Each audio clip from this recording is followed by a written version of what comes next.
یہ جو کل فرما دیں، یہ نبی پاک صلی اللہ علیہ وسلم کو یہ حکم دیا جا رہا ہے۔ اب دیکھیں کتنے قرآن میں کل فرما دیجئے، ان سے کہہ دیجئے، فرما دیجئے، یہ باتیں، یہ سارے فرمان جو اللہ کے فرمان اللہ اپنے رسول کے ذمہ لگا رہے ہیں کہ آپ یہ فرمان ان تک پہنچا دیں، وہ فرمان، وہ حکم اگر ہم سمجھیں گے نہیں تو فرمان کیسے رہے گا، حکم کیسے رہے گا؟ نہیں رہے گا۔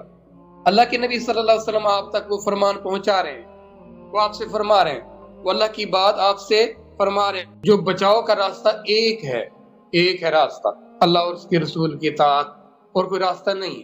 اگر ہدایت چاہتے ہو تو تمہارے سامنے ایک راستہ ہے، اور وہ اللہ اور اس کے رسول کی اطاعت کا۔ اب یہ آپ ان سے کہہ دیں، نبی پاک صلی اللہ علیہ وسلم نے اپنا حق ادا کر دیا، جو اللہ نے ان کو ذمہ داری دی وہ ذمہ داری پوری فرما دی نبی پاک صلی اللہ علیہ وآلہ وسلم نے، اور بہترین فرما دی۔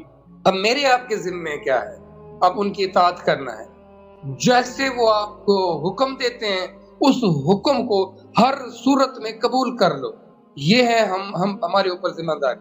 اب ہم سے ہماری ذمہ داری پوچھی جائے گی، کتنی پوری کی تھی؟ اگر تم منہ پھیر لو گے، اگر تم حکم عدولی کرو گے، کہ تمہارے ذمے ہے، یہ یاد رکھنا۔ ہم تو ایسے جی رہے ہیں جیسے ہمارے کوئی ذمہ ہے ہی نہیں۔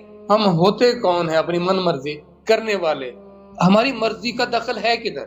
کہیں بنتا ہی نہیں ہے۔ لیکن ہم اپنی ذمہ داری کو کیا منہ پھیرا ہوا ہے؟ نہیں پھیرا ہوا۔ اب یہ ہمارے ذمے ہے، اگر ہم نے اپنی ذمہ داری سے کوتاہی کی تو ہمیں جواب دہ ہونا پڑے گا، اور وہ فیصلے کا دن اٹل ہے، اس نے ٹلنا نہیں ہے۔ اطاعت رسول لازم ہے، اس کے سوا اور کہیں کوئی آپ کے لیے گنجائش نہیں، کوئی بقا نہیں ہے، کوئی فلاح نہیں ہے، کوئی بچاؤ نہیں ہے، کوئی کامیابی نہیں ہے۔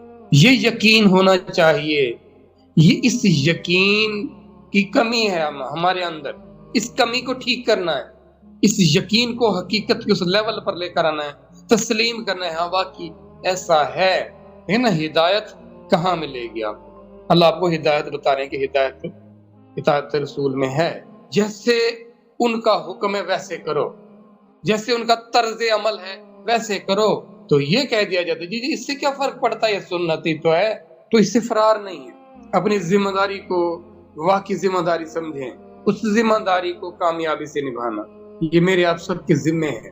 اگر نہیں کریں گے تو پھر اس کی پکڑ ہوگی، اور وہ پکڑ ہمیشہ ہمیشہ کی ہوگی، اور وہ جو سزا ملے گی وہ ہمیشہ ہمیشہ ہوگی، اور جو جزا بھی ملے گی وہ بھی ہمیشہ ہمیشہ کی ہوگی۔ وہ ہے حقیقی زندگی۔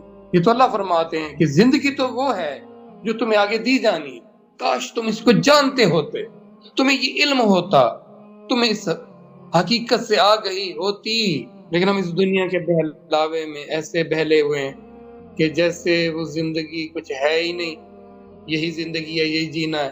اس زندگی کی کامیابی کی جو شرط ہے وہ اللہ کی اطاعت ہے۔ اللہ کی اطاعت کیسے کرو گے؟